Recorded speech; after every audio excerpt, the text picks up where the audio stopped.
Welcome to the Only Child Review. We're joined here today by a friend of mine who is a good person to speak with on the topic of religion or religion slash spirituality or whatever. We are appropriately located in the city of Jerusalem actually today, which is pretty solid. It's pretty solid. Yeah, it's beautiful. It is. It really is nice. And yeah, so that's what we're doing. Just so that we have a sense of context. What exactly is your relationship, if you have one, which I know you do, but your relationship with, let's start with religion in general. Okay. What's that about? As far as my specific religion? Yeah. And this is kind of a presupposed other, so if there's anything you want to express to them specifically, feel free. Okay. Anyway. Yeah, I've got a pretty typical, Southern America type background, religious background.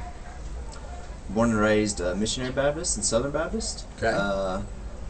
Very, very diligent in going to church. Was in church every time the doors were open until I was 17 or 18. Went to college. Wednesday nights, Sunday nights. The whole shebang. Gotcha. Yeah. Okay. Yeah. Went to college and didn't go to church as much as I should, like most or all people. Okay. Okay. And then got out, moved around, finally got established and set up, trying to, grow up. Sure. And started kind of soul searching for, what church I wanted to pick out for myself. So bounced around for a number of years. Really, as part of the growing up process, wanted to differentiate myself from my parents. Cool. Didn't want to go to the same type of church they went to, truth be known. Grass is always greener on the other side, I was going to say, was that because it was kind of your automatic default, or because you... Well, that was what I was worried about. Okay. I was worried that Okay. I was on automatic pilot. So it wasn't because you disliked the church per se? No, enjoyed the church. Just wanted to make sure that I was doing things that I believed in, not that I was just raised in. Yeah. Yeah. Want to make sure that I was adequately exposed to everything so I could find what matched my own beliefs. So I started bouncing around church to church and quizzing ministers in different churches and whatnot, and what I came out is basically I couldn't find anything I completely agreed with. What I found out is the place I was that meshed with me the most was the type churches I grew up in. Awesome. Except on a larger scale. Okay. So not the same church exactly, but no. The same denomination. No, yeah, because I grew up in Southeast Arkansas, then I moved to Northwest Arkansas, then I moved to Northeast Texas. Now I'm in Central Arkansas. So at no point was I in the hometown where I grew up. Okay. I left and didn't go back. I see. I had no desire to go back. Okay. But with that being said, yeah, I decided that if you can... you have small churches which tend to be a little specific, and you're going to step on toes, and that's great. What do you mean specific? Well, you're going to have a pastor who's just really going to. He's really going to take some issues and rip them apart. Really get down to the specifics. Okay. Every word within a verse. I see. And translate it, and how it translates from the Hebrew, and what his thoughts are. Okay.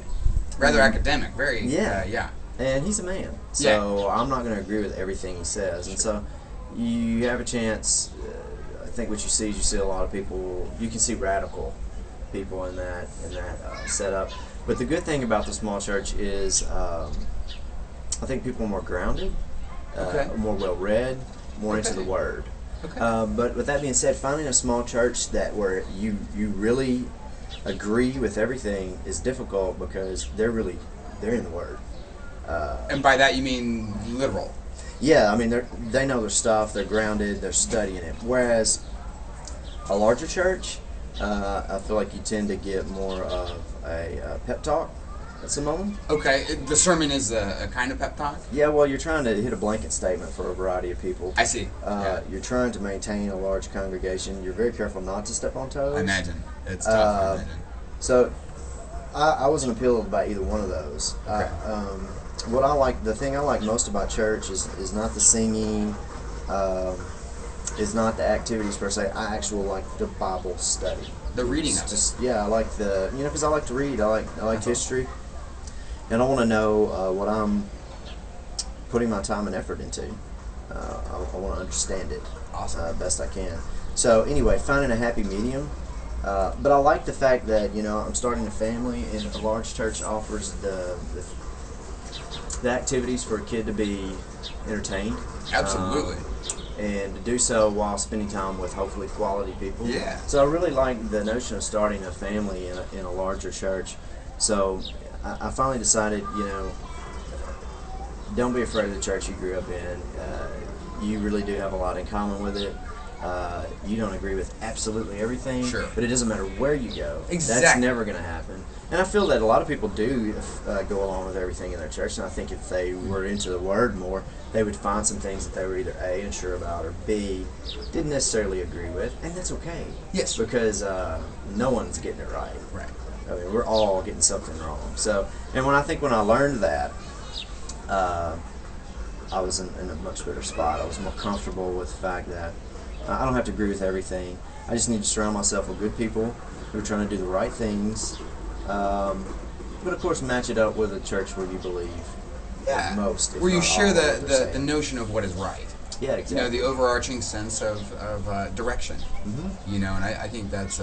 I think you're right to focus, as we've discussed before, on the people, because they are represent. I think people in a religious context are more than representatives. I think they're at the very least representatives of their belief system.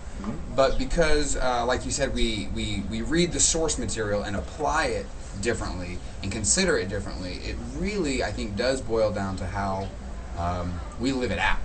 Yeah. And there, I've been to some churches that, large and small. I grew up in a,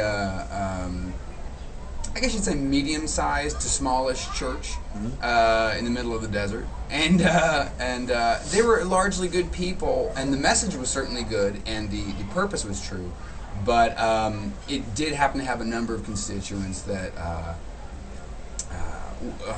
kind of felt the need, perhaps, to corner certain people into their particular belief of that. Yeah.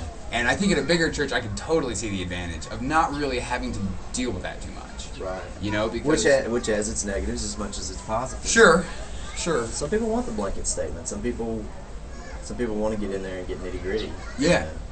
And I'm somewhere in the middle. I want to get nitty gritty, but I'm looking for a church. I guess what it comes down to is, I can handle it. If it's in the Word, I can handle it. I need to be told. I need to be taught. I can handle it.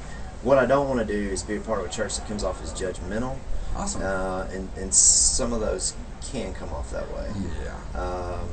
Even to their own kind. But exactly, you know what I mean? Exactly. Yeah. Literally preaching to the choir. Mm-hmm. And that can that's discouraging. I know I speak a little bit for my folks on this because they've been done a little bit wrong by some of their fellow congregation members, and I don't blame the people who kind of approach my folks like that, because they, it's they believe in the message the way my folks do, but they just apply it differently. But part of that is letting people know their interpretation of the good word. It's part of their representation, and I respect it, but it can really corner. Yeah. And I like the idea of not being judgmental because I think that's more in keeping with, for Christians, Christ. Right. And also for, I think, everyone else, just, I speak as a Jew I was raised, as we've discussed briefly before, I was raised Christian, and then at 25 underwent the process of conversion to Judaism. I'm not religious, I've expressed this, but I have some background over here, and I'm gaining a foreground, I guess, over here. But I do know that it can be done right, and I like the idea of referring to the source material as truly that. Source material. And did you, in your church, I get paranoid, let me make sure this is doing its thing.